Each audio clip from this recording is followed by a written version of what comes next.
Hi, I'm Jacob. I'm really nervous today because I'm about to do something very important. I'm going to Sarah's house to ask her to marry me. Sarah and I were classmates when we were younger, and we started dating again after meeting at a school reunion 6 months ago. We're both older now, in our 30s, and we've been talking about our future a lot. Sarah has been talking about getting married, and although it made me a bit nervous, I also thought it might be a good idea. So we decided to get married. I feel bad that I didn't propose to Sarah in a proper way. We decided to get married quickly without much planning. Just a few days ago, we finally decided that I would ask her formally at her house. I haven't met Sarah's parents since we started dating, but I remember seeing her dad once when we were in middle school, probably at a parent-teacher meeting or a school event. He seemed serious and focused on education, which impressed me. My own dad passed away when I was young, and he was more laid back. So seeing Sarah's dad being so involved stuck with me. He seemed like a serious person. I'm worried about what Sarah's dad will think when he learns we decided to get married so quickly and without a proper proposal. He might think our relationship of only 6 months is too short. The more I think about it, the more nervous I get. I had a hard time sleeping last night, and this morning I struggled to eat breakfast. My mom noticed and looked concerned. I told her I was going to introduce her to my girlfriend soon, but I didn't mention it's Sarah yet. I want to surprise her. My parents were also classmates in middle school, so I think she'll be happy to hear that my future wife is also a classmate. After my dad passed away, my family faced financial struggles, and I had to start working right after finishing middle school. My mom really helped me stay on track during that tough time. She's always positive, never speaks badly about others, and keeps a hopeful attitude, which has rubbed off on me. She doesn't ask much about my love life, probably because she knows I'm busy, but I want to reassure her. That's why I need today's meeting to go well. I'm feeling really nervous, like I might get a stomach ulcer. But seeing how anxious I am, my mom gave me a reassuring pat on the back and said, "You've got this, son." She's right. I can't afford to be weak now. I need to gather my courage. With that in mind, I made my way to Sarah's house. When I got there, Sarah greeted me at the door and welcomed me inside. "Come on in, my parents are waiting," Sarah said, which made me feel really nervous. When I stepped into the living room, Sarah's parents were sitting on the couch, smiling at me. "We're glad you're here. We've been waiting," they said warmly, and suddenly I felt a wave of relief wash over me. It wasn't as intimidating as I had feared. They seemed friendly and welcoming, and I started to think this meeting might turn out okay. After introducing myself, Sarah's mom brought out some tea. "Thank you," I said gratefully. "I didn't know you went to middle school with Sarah," I exclaimed, surprised. "Were you ever in the same class as her?" she inquired. I explained that we hadn't shared a class, but Sarah had approached me at the school reunion. "Oh, I understand. But I should remember you if you were a top student, even from a different class," she pondered, resting her hand on her cheek, looking puzzled. Before I could respond, Sarah interjected with a laugh. "Jacob wasn't exactly a star student, was he? Always pretty average, right?" I wish Sarah hadn't been so blunt, but it was too late. I glanced at Sarah's mom and saw her looking at me with an unreadable expression. Sarah's comment changed the mood in the room. What was once a pleasant atmosphere turned heavy and silent. After an awkward pause, Sarah's dad spoke up. "Which college did you attend?" "I never went to college. In fact, I didn't even finish high school. I had started working right after middle school." I was planning to be honest about my past when suddenly, a cup of tea flew towards me before I could finish my sentence. At the same time, there was a shout. "Don't lie to me. Sarah told me you were a CEO, but you're just a dropout who's been working since middle school. How can I trust someone like you to run a company? You're just riding on the startup trend and you'll fail soon, mark my words." Sarah's dad glared at me, shocked. He grabbed my collar and demanded, "What's your real motive? Are you trying to take advantage of me because I'm an executive at a big company?" I tried desperately to explain, but he wouldn't listen. "I can't trust someone who didn't finish high school. You don't belong here. Get out," he yelled, pushing me away and throwing a teacup at me. I couldn't even clear up the misunderstanding or calm him down. He kicked me and I fell to the ground. Sarah and her mom just watched, not intervening. Then everything went black. He flipped the dining table and I tried to dodge, but it hit my foot. The pain was intense and I couldn't help but groan. "Stop overreacting. It can't hurt that much. Sarah's dad scoffed. Even Sarah joined in, saying, "You're so weak for a man. This is pathetic." I knew I had to get out of there. Despite the pain in my foot, I managed to leave Sarah's house. When I got home, my mom, who had been eagerly waiting for me, rushed out to greet me. Seeing her, I felt so relieved that I passed out. "Jacob, thank goodness you're awake." My mom's worried face greeted me as I opened my eyes, tears welling up in her eyes. As I came to, memories of what happened at Sarah's house flooded back.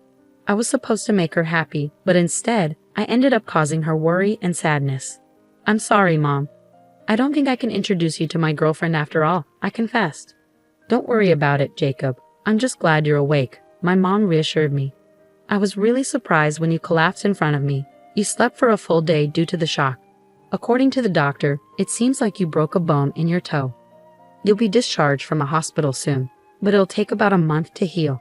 They also found bruises all over your body." Prompted by my mom's encouragement, I began to recount what had happened that day. As soon as I mentioned Sarah's last name, I noticed a change in my mom's expression. "Johnson, you don't mean..." Her face turned pale. It dawned on me that when I was in junior high, Sarah's dad had criticized my mom, saying that having a single parent's child around was a bad influence on his daughter. My dad wasn't around during my junior high years, and my mom, who was working hard every day, could only attend school events once in those 3 years. She was hurt deeply by what Sarah's dad said to her on that occasion. She never spoke about it or showed any signs of being affected by it. But now, seeing my mom's frustrated expression, saying, "I can't believe the person who said such a thing hurt my son," my anger surged. It wasn't just about him looking down on me for only finishing junior high, but he had also hurt my mom in the past. At that moment, I resolved to confront them, father and daughter. The next day, I made my way to Sarah's house again. I had let her know beforehand, but Sarah didn't seem to feel guilty about what happened. Instead, she blamed me for the lack of communication during the day I was unconscious. That's just how she was. It made me feel pathetic to think that the person I planned to marry could act like that. But at the same time, I realized it was a good thing to find out before getting married. When I arrived at Sarah's house, both her parents were waiting outside. "Daring to come back here? Don't you dare set foot in this house again." Sarah's dad was already being aggressive. He didn't even acknowledge that I was on crutches with a cast on my left foot. "I have no intention of coming back inside. I've decided to file a complaint, so I came to inform you today," I declared. My words seemed to catch them off guard, and they exchanged looks before bursting into laughter. "Wait, you're serious about filing a complaint? You weren't seriously hurt. It's ridiculous to sue your fiancé's dad," Sarah argued. I informed her that the engagement was off. I thought they might be surprised or upset when I mentioned the complaint and the breakup, but they didn't seem to care. "Don't give up just because the meeting didn't go well. If you apologize, Jacob, I'll ask my dad to give you another chance," Sarah said arrogantly. "Why should I apologize?" I felt my anger rising, and I said firmly, "I have nothing to apologize for. I'm serious about both ending the engagement and filing the complaint." Then Sarah, trying to play the tragic hero, said, "My father could easily squash something like a police report. He could even make this broken engagement disappear if it happened now." I couldn't believe her audacity. How dare she act so superior? Then even Sarah's dad joined in, saying, "Sarah, we're better off without a man like this. Go ahead, file a police report if you want. I doubt you have enough evidence for it to mean anything anyway," he sneered, laughing mockingly. Like father, like daughter. That phrase suddenly felt very fitting. "Are you sure about that?" I decided to disrupt their laughter. "You have no proof that I did anything, so the police can't do anything. You thought I'd back down if you mentioned a police report, didn't you, fool?" "You should know better than to think that would scare me," I said, hands on hips. Sarah's father laughed confidently. That's when I decided to reveal the reality of the situation. "Actually, that's the evidence." Apparently not understanding what I meant, the three of them just stared at me in disbelief. I pulled out my phone and played a recording. I had been recording everything since before I arrived. I needed evidence that my injuries were caused by them. No matter how high up they were in a big corporation, they couldn't escape an assault charge when the evidence was clear. Instead of apologizing, Sarah's father started yelling at me. "How dare you? Go ahead, file your report. There's no way I'm letting you marry Sarah." Sarah's mom, who had been quiet until now, began to panic. We can still forgive him if we do it now, right, honey? She pleaded. No need. As I said earlier, the engagement is off and I will file a report.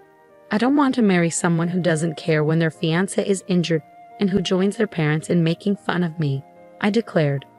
When I said that, Sarah, who had been looking down on me until just now, started to panic. You're lying, Jacob. You said you wanted to marry me, you liar. Sarah's dad then erupted, you low-educated punk. I'll never forgive you, and lunged at me. His punch caught me off guard, knocking me to the ground. Sarah's mom desperately tried to stop her husband from continuing to attack me while I was down. Honey, this is bad. We don't know who might be watching, she pleaded, but Sarah's dad didn't stop. You're just a figurehead CEO. You used that to lure Sarah, and now you're going to sue me. I'll sue you for fraud. Then I'll have to cancel our $5 million order with your company, he threatened. I had been contemplating it for a while, and I had made up my mind. I was going to corner this man as much as possible. What are you talking about, $5 million? There's no way you can make a deal like that. Sarah's father scoffed, getting off me and calling me an idiot. It was time to show him reality. I called my mother. What are you going to achieve by calling your mother?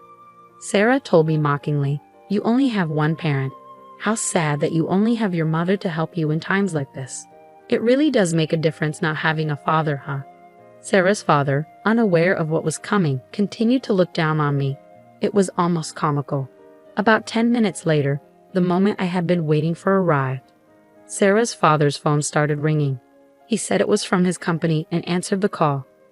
At first he spoke confidently, but his speech gradually became sluggish, and his face turned pale. As soon as he ended the call, he glared at me. What the hell have you done? He demanded. I did exactly what I said earlier. I canceled the order. I didn't want to do business with a company that looks down on people for their education level or family background, I explained calmly. Sarah's father still seemed skeptical. There's no way someone with your low education level could do that. Do you have connections or something? He scoffed, continuing to belittle me for my limited education. I lost all interest in continuing the conversation. Believe what you want. Goodbye, I said and turned to leave. Wait a minute.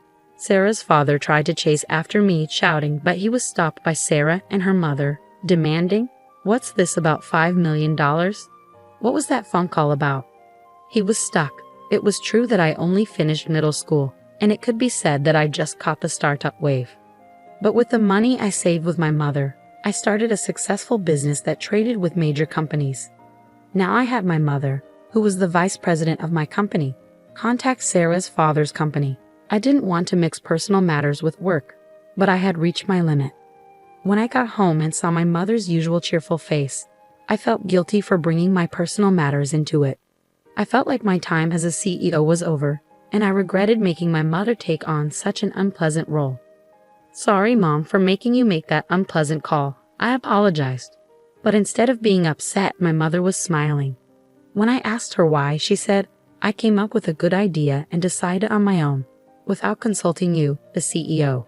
It turns out, when my mother called the president of the other company, she told them what Sarah's father had done to me. She suggested that if Sarah's father was fired, the cancellation of the order could be revoked. By the time I got home, the president of the other company had called to say that Sarah's father had indeed been fired. True to her word, my mother continued the order. I didn't mind making the call, and we didn't have to search for another supplier. We simply removed a toxic individual who only cared about status and insulted others. With that, my mother encouraged me as if there was nothing to worry about. Afterwards, I received numerous calls and emails from Sarah, pressuring me to marry her, so I blocked her number. According to a story I heard from a middle school classmate, after this incident, Sarah found out I was the CEO and approached me at the reunion. She likely wanted to be the CEO's wife and began dating me, discussing marriage. Sarah's father was arrested because I filed a complaint. Sarah's mother, who had been boasting about her husband's job at a major company, couldn't bear the neighborhood's judgment upon learning he was arrested. She seemed to have disappeared somewhere, leaving Sarah behind. It was a fitting end for a mother and daughter who were solely concerned about their image. I maintained our contract with the company where Sarah's father had worked, and we now have a good relationship. There are discussions about new projects, and it seems like my days will remain busy but fulfilling for a while.